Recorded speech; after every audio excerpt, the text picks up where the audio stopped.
도대체 뭡니까? 혹시 고깃국이라도 먹고 싶습니까? 아니요. 그래요? 그럼 마지막으로 어머니라도 뵙고 싶습니까? 아니요. 그래요? 그러면 마지막으로 저 맑은 하늘이라도 보고 싶습니까? 그랬더니만 아닙니다, 판사님. 판사가 의아했어요. 도대체 당신의 소원이 무엇입니까? 마지막 소원이 무엇입니까? 그때 그 사형수가 이런 말을 했습니다. 여러분 알고 계십니까? 저는 저의 소원은 늙어 죽는 것이 소원입니다. 라고 했다고 합니다. 보병 22사단에 지역에서 총기 난사 사건이 벌어졌습니다. 일명 임병장 사건인데요.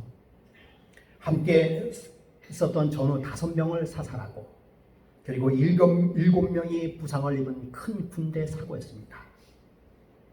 그때 임병장은 자신의 부모와 형제에게 이런 말을 했다고 합니다. 어머니, 잡히면 사형당한 것 아닌가요? 라고 이야기했습니다. 남은 5명이나 죽였는데 자기가 죽는 것은 뭐해서요? 겁이 났던 것이죠. 법정에서 사형 선고를 받으면 그 표정이 가지각색이라고 얘기합니다. 많은 경우에는 그 자리에서 털썩 주저앉기도 하고요. 어떤 사람은 실신을 하기도 한다고 합니다. 어떤 사람은 부들부들 떨고 그 모습이 그 표정이 가지각색이라고 이야기를 하고 있습니다. 근데 여러분, 저와 여러분은 사형수입니다. 맞습니까? 표정이 보니까 전혀 아닌 것 같은 표정이신데요. 여러분의 표정에 3가지가 경우에 있습니다. 첫째, 자기 자신이 진짜 사형수인지를 모르는 경우가 있고요. 두 번째, 사형 선고를 받은 것을 잊어버린 경우가 있고요. 세 번째는 사형 선고를 받았지만 용서를 받았다는 확실한 증거를 가지고 평안과 자유를 누리는 분, 이렇게 3 부류가 있습니다. 아마 우리 금호회복의 성도 여러분께서는 3번째 부류가 아닌가 그렇게 생각이 듭니다. 여러분, 사형수 중에서는요, 무기를 받은 분이 있어요. 여러분, 사형수가 아니죠. 무기와 사형수 사이에는 큰 차이가 있죠. 무기라고 하는 것은 뭐예요? 그야말로 기한이 없어요. 그죠? 기한이 없어요. 그걸 무기수라고 얘기하고요. 사형수는 뭡니까? 사형수는 언제 어떻게 죽을지 모르는 사람이 사형수예요. 사형수로 한번 선고를 받으면 뭐가 없어요? 대통령의 특별한 사명권이 있지 않는 이상은 살 수가 없습니다. 그게 사형수와의 차이예요. 근데 무기수를 받으신 분은 여러분 잘 아시다시피 잘하면 나갈 수 있어요. 제가 몇 년 정도만 나갈 수 있는 걸로 여러분 기억하세요? 대략 한 20년에서 25년 정도 살면은요, 나갈 수 있대요. 그 무기수입니다. 그래서 그걸 바라보고 나가는 것을 기대하면서 아주 거기서도 잘 살려고 노력해. 그걸 뭐라고 얘기합니까? 모범수죠, 모범수. 모범수예요. 그렇게 사는 것이에요. 근데 여러분, 모범수는 정말 모범되게 수용 생활을 20년 정도 하면 20년부터는 이제 나갈 수 있는 그런 대상이 돼요. 이렇게 심사를 해가지고 이 사람이 정말 회개하고 정말 그동안에 20년의 삶이 잘 살았으면 뭐 하는 거예요? 석방할 수 있는 그런 특권이 부여되는 것입니다. 그래서 무기수들은요, 여러분 법에 대해서 잘 알까요, 모를까요? 잘 알고 있대요. 저 무기수를 만나보지는 못했지만 대략 무기수 정도 되면은요, 그저 법에 대한 지식이 웬만한 판사는 뺨치듯이 그렇게 법에 대해서 잘 알고 있다고 한답니다. 여러분, 왜 그럴까요? 왜 그럴까요? 뭐가 있기 때문에요? 희망이 있기 때문에 그럽니다. 희망이 있기 때문에. 내가 뭐 할 수 있는 희망이 있어요? 나갈 수 있는 희망이 있기 때문에 법에 대해서 아주 잘 알고 있어요. 여러분, 우리는 뭐라고요? 사형수입니다. 누가 뭐라 그래도 아직까지 우리는 사형수라고 하는 그런 이 팻말을 달고 다니는 것은 사실이에요. 죄의 삭은 뭐라고요? 사망이다. 그러니까 사형 선고를 내린 것이에요. 근데 여러분, 만약에 사형수에서 벗어날 길이 있다라고 생각한다고 한다면, 아니, 여러분의 이야기가 아니에요. 저 감옥에 갇혀 있는 사람이 사형수에서 벗어날 길이 있다고 한다면 그거 연구할까 안 할까요? 연구하죠.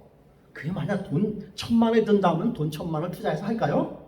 아니요. 사형수가 이것만 뭐 길 있다고 한다면 1,000만원이 아니라 5,000만원, 1억을 들여서라도 아마 그 비밀을 살 겁니다. 여러분, 죄의 싹은 사망이요 라고 사형수에게 살 길이 열려져 있어요. 여러분, 그게 뭔지 아십니까? 살 수 있는 방법을 가르쳐 줬어요. 그게 뭔지 아세요? 그게 바로 성경책입니다. 성경책. 여러분, 사형수가 살 수 있는 길이 무엇인지를 가르쳐 준 것이 성경책이에요. 그렇다면 여러분, 성경을 연구해야 될까요? 네, 길을 쓰고 연구할 거예요. 왜? 여기에 살 수 있는 방법이 여기 있으니까.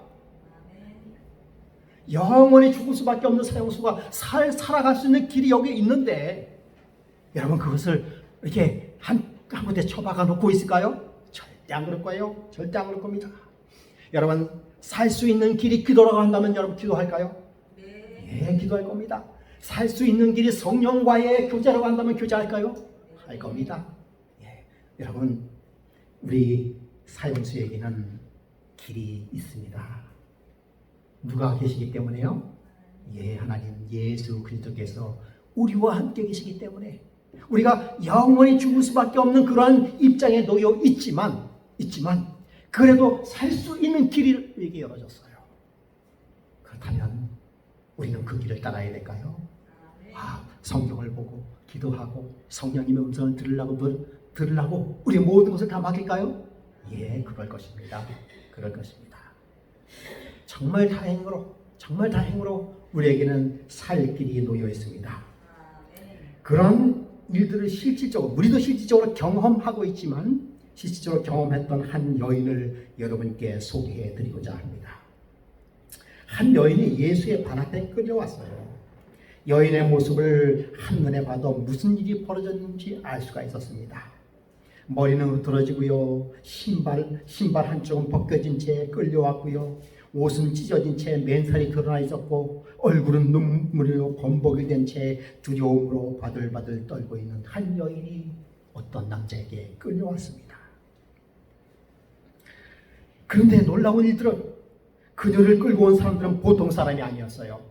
그때 당시에 법관이라고도 칠 수 있는 그 모든 일의 증인이 될 수 있는 그 유대인들의 지도자들이 누구를 끌고 왔어요? 그 여인을 끌고 왔습니다. 그리고 그들의 손에는 뭐가 있었습니까?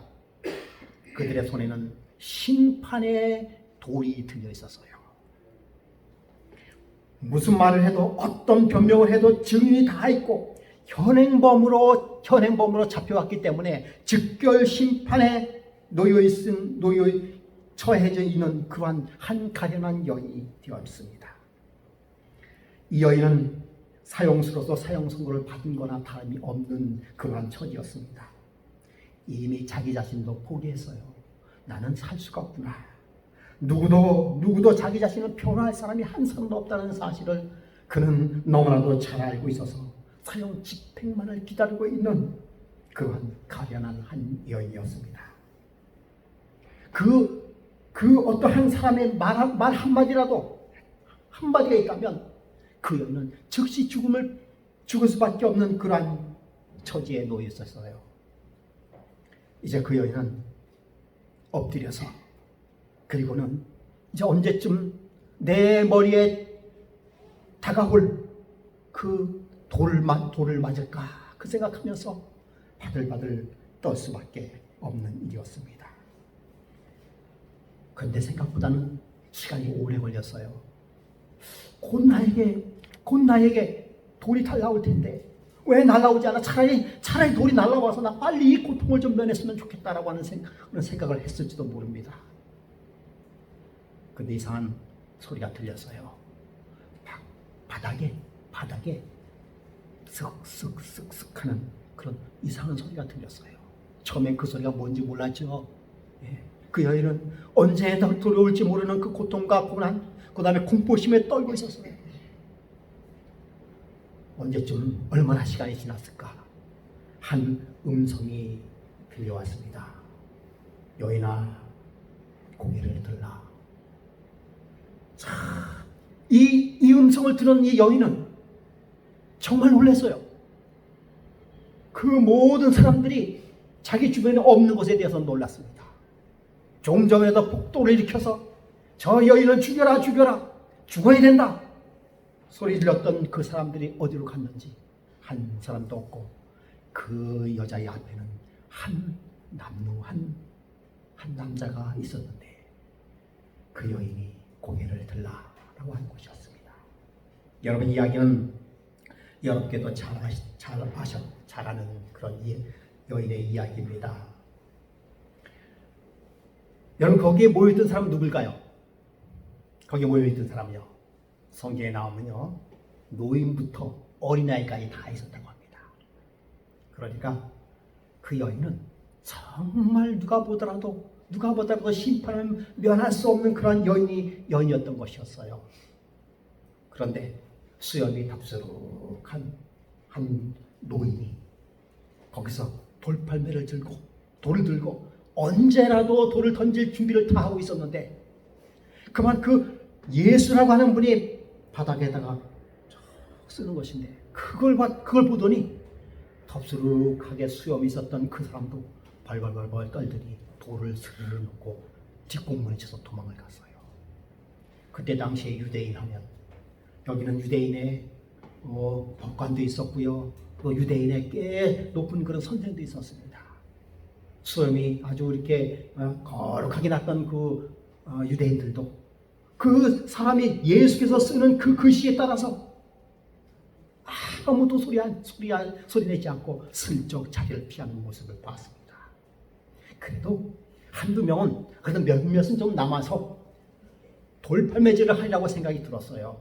그런데요, 어린아이도 여인도 다 그 자리를 다 피해서 도망갔습니다.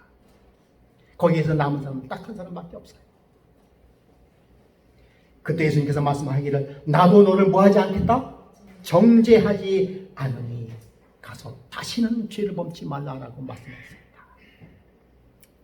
여러분, 이것은 무엇을 얘기하는 것일까요? 성경 말씀을 읽고 하겠습니다. 그들이 이 말씀을 듣고 양심의 가책을 느껴 어른으로 시작하여 젊은이까지 하나씩 나가고 오직 예수와 그 가운데 선는 누구만 남았더라? 여자만 남았더라. 예수께서 일어나 여자 외에 아무도 없는 것을 보시고 이르시되 여자여, 너를 고발하던 그들이 어디에 있느냐? 너를 정죄한 자가 어디 있느냐? 대답하되 주여 없나이다. 예수께서 이르시되 나도 너를 정죄하지 아니하노니 가서 다시는 죄를 범치 말라 하시니라. 여러분, 예수님 앞에 기준 하나 드릴까요? 예수님 앞에서 죄 없는 자가 있었습니까? 없었습니다. 그 여인은 왜 거기 앉아 있어요? 죄가 없어서요? 아니요, 죄 있었습니다. 예수 앞에서는요, 어른서부터 어린아이까지 젊은이까지 죄 없이 예수 앞에 설 수 있는 사람은 단 한 사람도 없습니다. 이게 사형수의 모습이에요. 사실은 예수님께서 하신 말씀이, 저는 예수님께서 뭘 썼는지 나중에 하늘나라에 가서 알아보면 알아볼 수 있겠습니다만은, 예수님께서는 그 비밀이기 때문에 절대 쓰지 않았어요. 안 가르쳐줬어요. 아마 그때 저에게도 썼을 거예요. 뭐 저만 썼는지 아세요? 여러분도 썼습니다. 그 비밀이에요. 내 것을 우리 집사람이 알면 안 되고요, 내 것을 우리 김우대 장로님이 알면 안 되고요, 오직 하나님만 아는 그런 비밀이에요. 아무도 공부하지 않았습니다. 아무도 공부하지 않았습니다. 예수님도 그 죄에 대해 정죄하지 않았습니다. 아마 어떠면은 최고로 죄가 많았던 사람은요, 그 여인이었을지도 몰라요. 예. 그러나 예수님 앞에서는요, 그 어떤 죄인도 떳떳하게 설 수 있는 사람은 한 사람도 없었어요.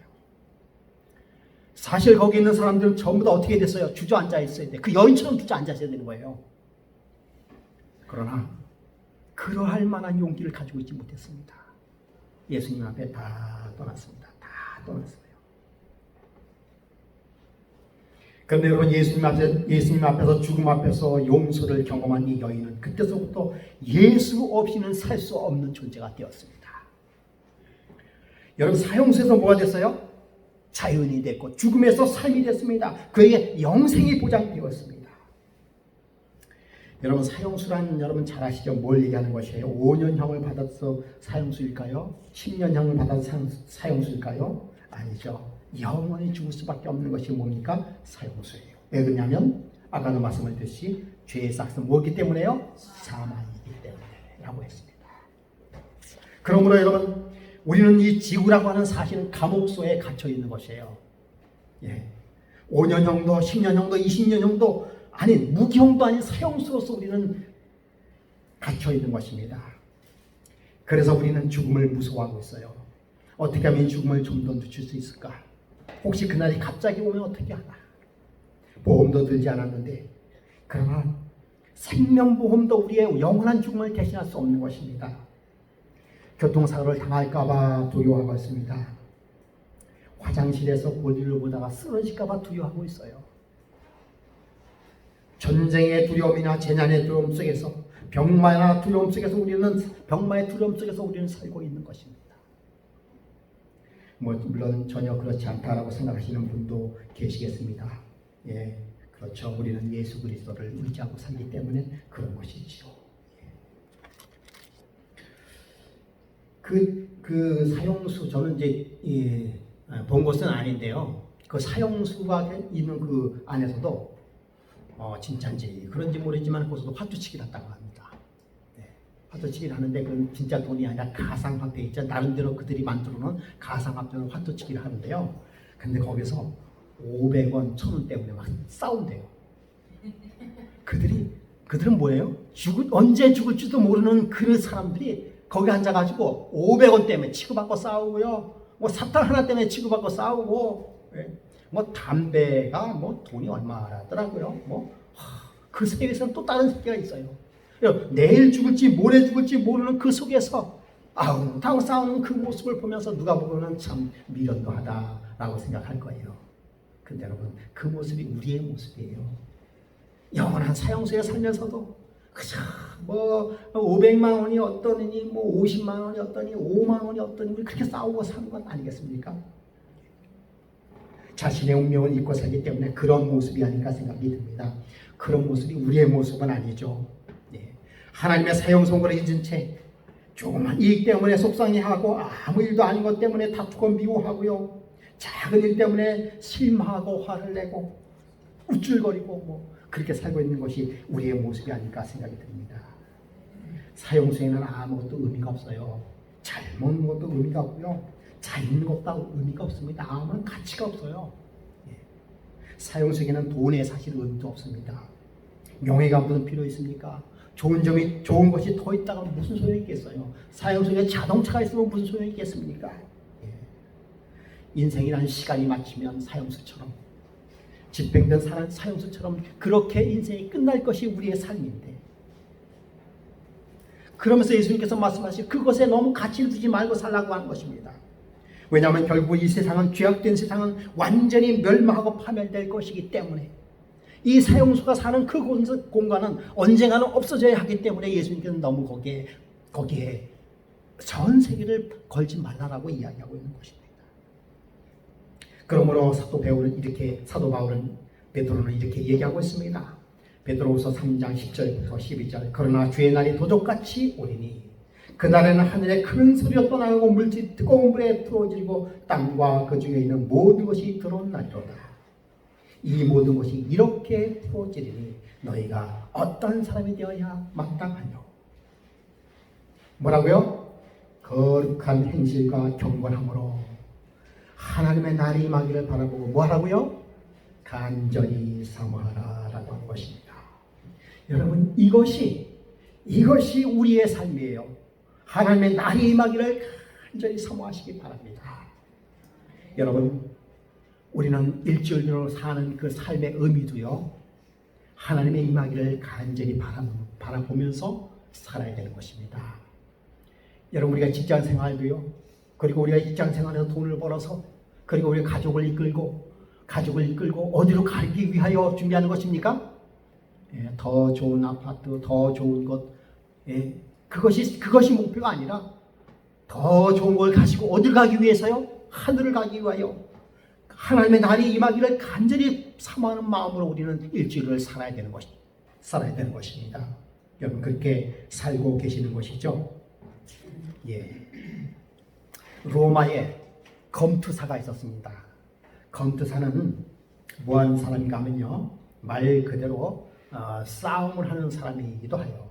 그러나 때로는 싸움을 잘하는 사람이 착출되어 가지고 특별한 사명을, 특별한 일을 이렇게 맡기는 사람이 검투사입니다.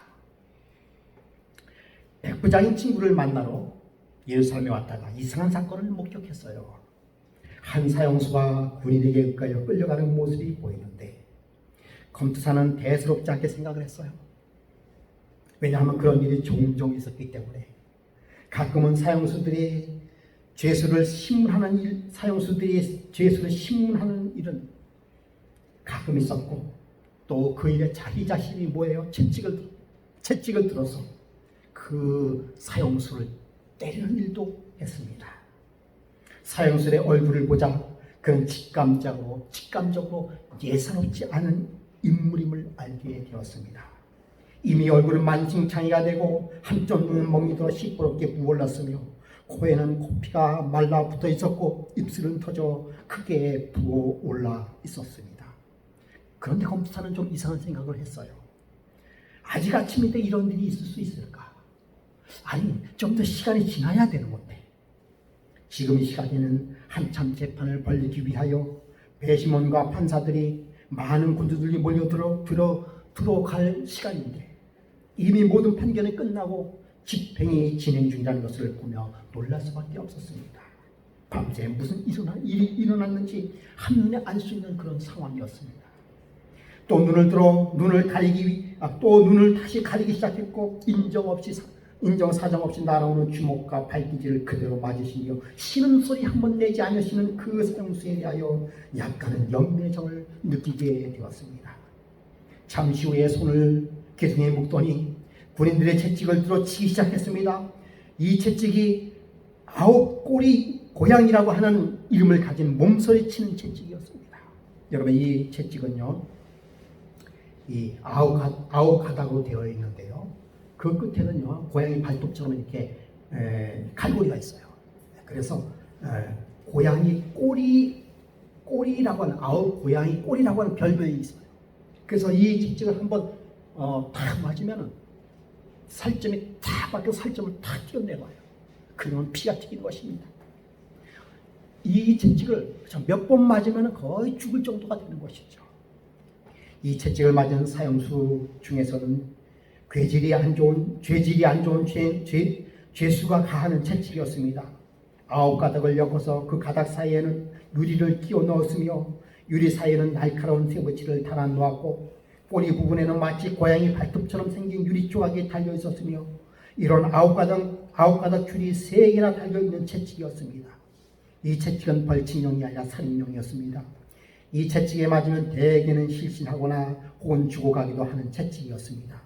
그 길이만 해도 60에서 70cm가 되었으며 한 번 치면 살점이 나가고 피는 사방으로 튀어나가고 허연 뼈가 드러나는 그런 채찍이었습니다.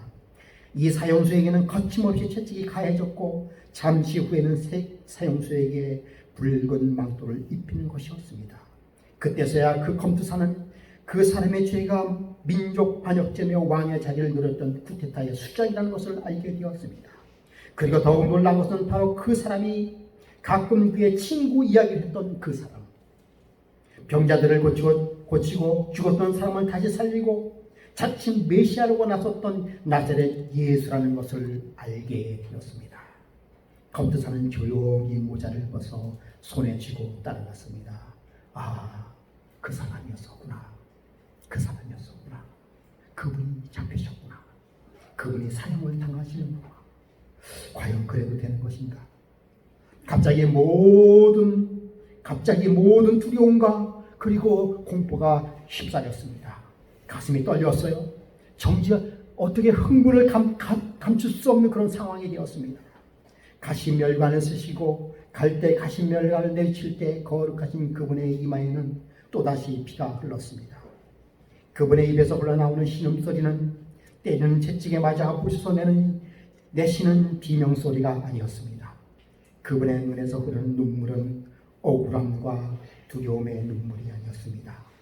인생의 앞길을 걱정하는 예루살렘 여인들이 당할 혹독한 어려움과 그들이 당할 고난에 대한 염려와 사랑의 눈물이었습니다.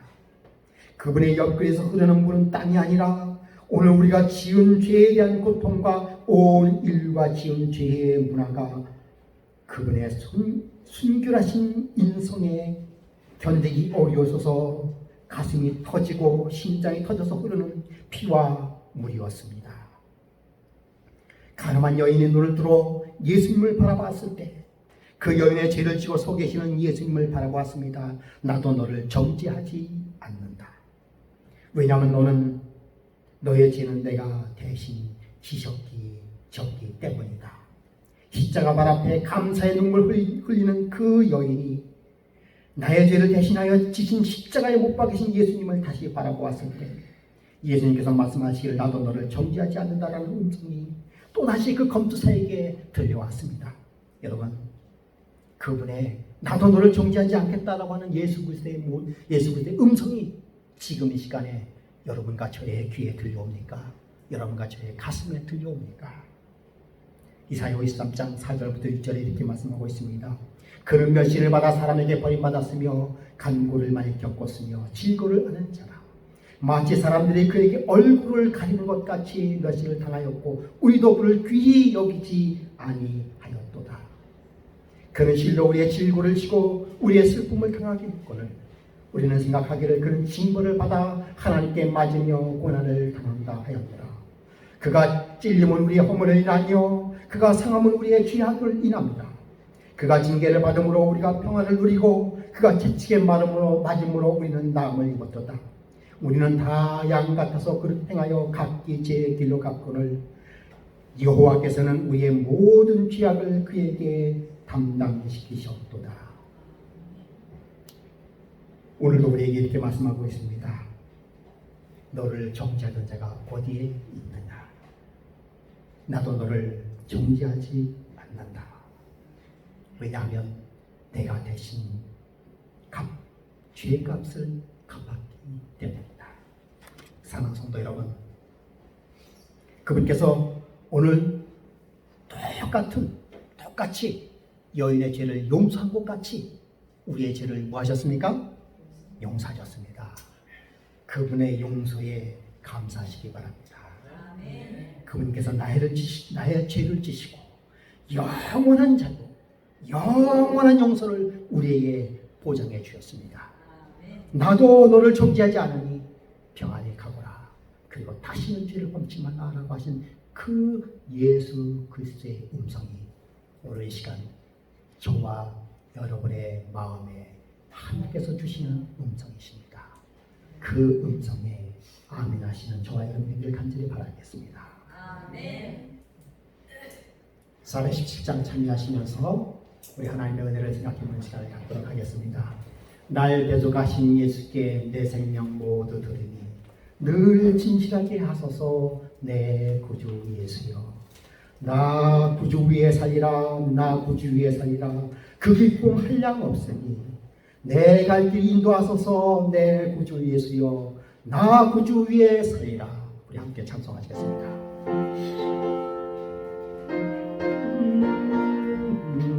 함께 일어서서 찬양하시겠습니다. 나를 대속하신 예수여. 내 생명 모두 드리니 늘 진실하게 하소서. 내 구주 예수여, 나 우주 위에 살리라.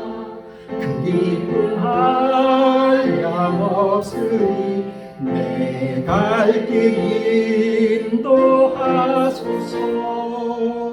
내 구주 예수여,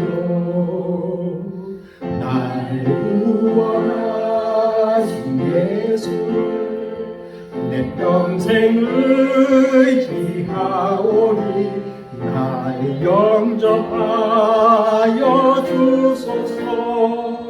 내 구주 예수여, 나 우주 위에 살리라. 그 기쁨 한량없으니 내 갈 길 인도하소서. 내 구주 예수여, 주 십자가에 달리사 나 자유하게 했으니 내 몸과 마음을 주 위에 다스게 하소서. 나 구주 위에 살리라. 그 기쁨 한량없으니 내 갈 길이